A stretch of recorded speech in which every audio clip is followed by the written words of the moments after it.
خبر تاني يقول ان مجلس النواب المصري، ده جاي من على القناه الليبيه على فكره، مش القنوات المصريه. يعني برضو بقلب كده، لقيت ان القناه الليبيه بتقول الخبر ده.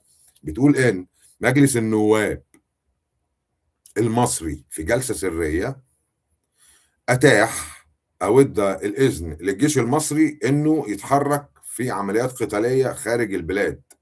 بس احنا اوريدي عندنا الموضوع ده من ايام ما ضربنا في ليبيا، وعندنا وعلشان كده بنضرب كمان في السودان، وعشان كده بنضرب في كل حتة ومحدش يعرف عننا حاجة. يعني لو احنا في الخمسينات كان عندنا مسيو رأفت الهجان، النهارده عندنا ايه؟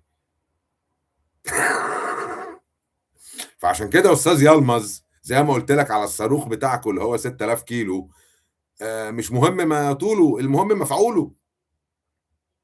المهم ايه؟ مفعوله مش طوله. فهمت يا باشا؟ عشان احنا كنا بنحارب 73. يا مساء الفل يا استاذ عمر. احنا كنا بنحارب 73. اوكي. بسلاح الحرب العالميه الثانيه، ونزلنا خط بارليف بخرطوم الميه. فما تجيش تقول لي بقى 6000 كيلو، ما مش 6000 كيلو الكلام اللي ما ياكلش عيش ده والنبي.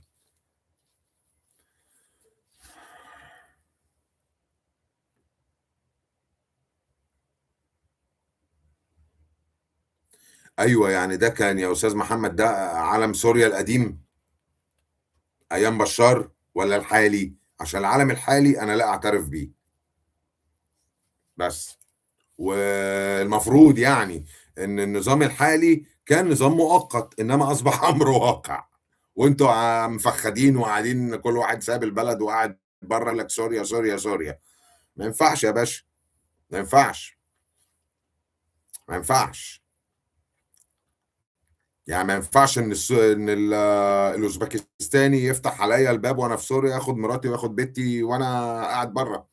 يعني انا بقى قلت الكلام ده امبارح. انا ساكن في التجمع الخامس، حصل اللي بيحصل عندك في سوريا بيحصل عندي في اكتوبر. اقول طالما بعيد عن بيتي ماليش دعوه؟ وبعدين جالي جنب بيتي هقول برضو ماليش دعوه؟ وبعدين يخش بيتي هقول طالما بعيد عن المقعده بتاعتي ماليش دعوه؟ اكيد يعني ما اصل مش عشان انت عربي يا استاذ محمد فانا هحبك واحترمك. ليه؟ انا بحبك واحترمك علشان موقفك، مش عشان جنسيتك. انا النهارده ما بحبش النتن، بس بحترمه. دكر، عشان ما لقاش فيكو دكر. فانا بحترم الراجل ده. ده راجل بطل لبلده مهما كان رايك فيه. الترامبولا نفس الشيء مهما كان رايك فيه. دكر. خد ارضك، خد ارضك تلتين ارضك، وقعد في القصر الرئاسي عندك، يبقى دكر. يا رب يا ريت عقبال انا لما اعرف اقعد عندك في القصر الرئاسي يا جدع. عقبال انا لما اعرف اضم كل الاراضي القديمه بتاعتي وتبقى تحت التاج المصري زي ما بقول في فيديوهاتي. هو دكر. عشان الارهاب. وحضرتك يا استاذ محمد تعرف ان كان في سوريين ضمن الارهابيين اللي كانوا موجودين في سينا، وقبل سينا كانوا موجودين عندي في رابعه والنهضه، وبيضربوا نار وبيعملوا كسروا بيوت وكسروا عربيات. السوريين اللي جابهم مرسي مصر في 2011، فاكر؟ اللي كانوا موجودين في الاستاد لما مرسي طلع يعمل لهم كده هوت. فما هو دول كانوا سوريين. شفت في الاستاد بس كانوا موجودين قد ايه. فالحرب اللي كانت في سينا في 2013 وطالع، اوكي، دي كانت سوريين وفلسطينية. وكان النتن هو اللي بيقود الحرب ديت، واحنا عارفين ده كويس جدا. دبلوماسية. كنا احنا خدنا سينا بالدبلوماسية في 73 يا باشا. يبقى قابلني، يبقى قابلني دبلوماسية. امال فين على القدس رايحين دي؟ يعني انتوا هديتوا بلدكم ليه؟ عشان طب ما هي كانت معاكم اساسا.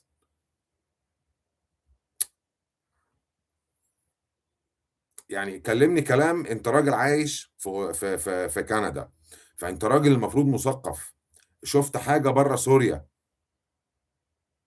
فاهم؟ فأنت شُفت حاجة برّه سوريا، فالمفروض إن أنت تكلمني كلام يخش دماغي، ما تكلمنيش كلام بتاع الإعلام العربي المُضلِّل، يعني حتى الإعلام المصري مُضلِّل.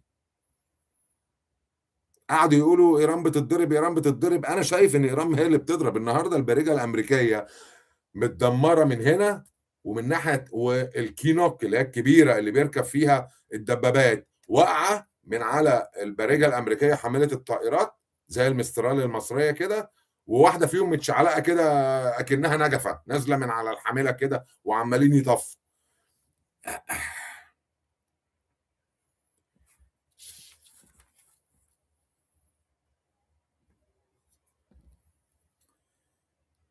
المسؤول المتنمر المصري إزاي؟ يعني قصدك إيه بالمسؤول المتنمر المصري؟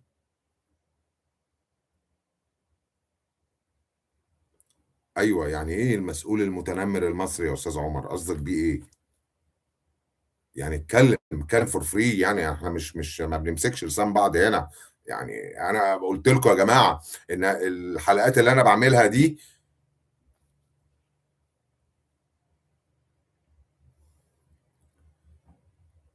trend.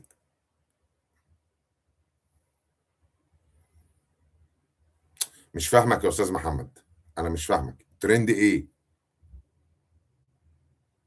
يا أستاذ عمر sorry، trend إيه؟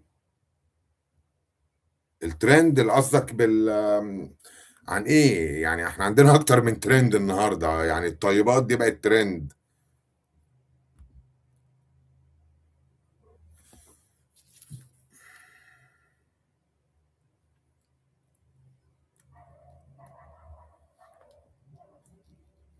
تبع الفول؟ إزاي تبع الفول؟ يعني مين هو يقصد تبع الفول، أنهي فول؟ كلنا في مصر بناكل فول، أنتم يا سوريين في مصر بتاكلوا فول، أنهي فول؟ يا أستاذ عمر لو سمحت قول السؤال بتاعك كويس. فده عن لسان الإعلام الليبي، بس أنا شايف إنه خبر قديم، إن أول حاجة السيسي هو القائد الأعلى للقوات المسلحة، السيسي ما هواش محاسب ولا محامي، السيسي راجل عسكري مدير رئيس المخابرات الحربية سابقا والمشير، وهو من الآخر كده اللي خلص على الإخوان في مصر، أقوى تنظيم في العالم. عشان كده أنا دايما بقول إن اللاجئين مش أقوى من الإخوان، وإحنا ما نعرفش إيه اللي في دماغه، إيه اللي في دماغه إحنا ما نعرفش. أوكي، ف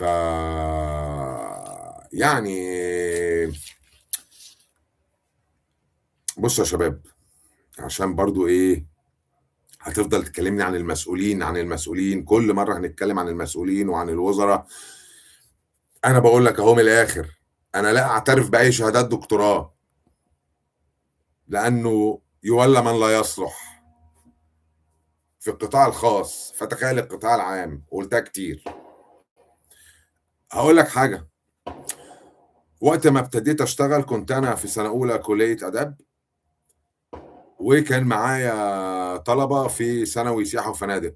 ما تتخضش يا أستاذ محمد، ده ولادنا بيتدربوا جنبينا، عندنا فرح بيفرقعوا صواريخ لو أنت سامع الصوت يعني.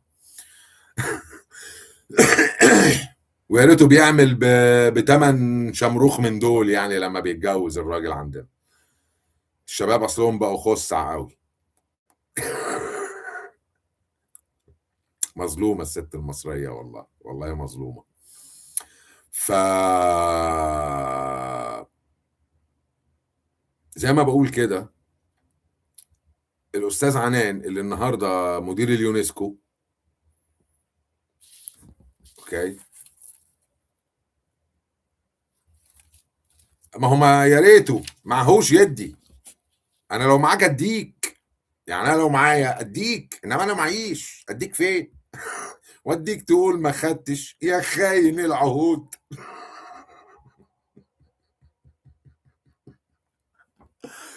ده انا بحضر حته اغنيه يا استاذه بلقيس، زي الاغنيه اللي حضرتها قبل كده هتبقى ترند بصوتي ده برضه. خشوا على الصفحه هتلاقوا الاغنيه كده بتاعت اللاجئين. وعلى فكره الاغنيه دي رد على قله الادب اللي اللاجئين عملوها، ان هم بيقولوا للمصريين انزلوا ميدان التحرير ويا سيسي يا بلحه يا مش عارف ايه بلحه. البلحه دي انا عارف هحطها لك فين، النخله كلها مش البلحه بس.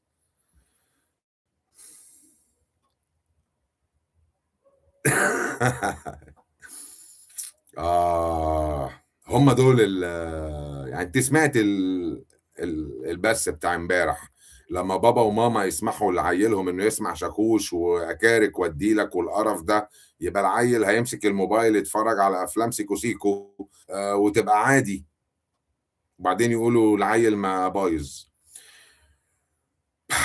فالاستاذ عنان سياده الوزير الاثار والسياحه السابق اللي كان انا كنت مسميه الوزير الحفار،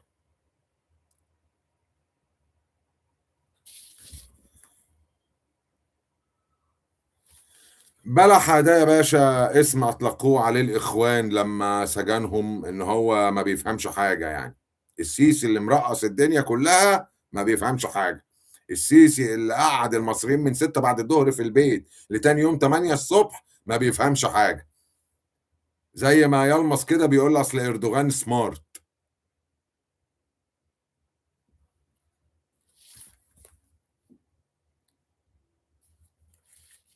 لا هو مش لقب، هو كلمة اتقالت عليه. بيحاولوا ان هم يجرحوه في اي حاجة يعني زي قاتل وانقلابي والحاجات دي يعني. فهم كانوا ايه بي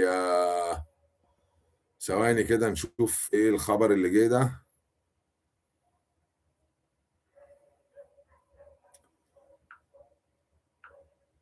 يعني زي انقلابي كده واللي اتقال عليه من عمنا القردو. واحد جاي يقول لي اصل هو سمارت. سمارت ايه سمارت يعني مش فاهم. في حد سمارت يعمل اللي حصل ده؟ يا عم يردو.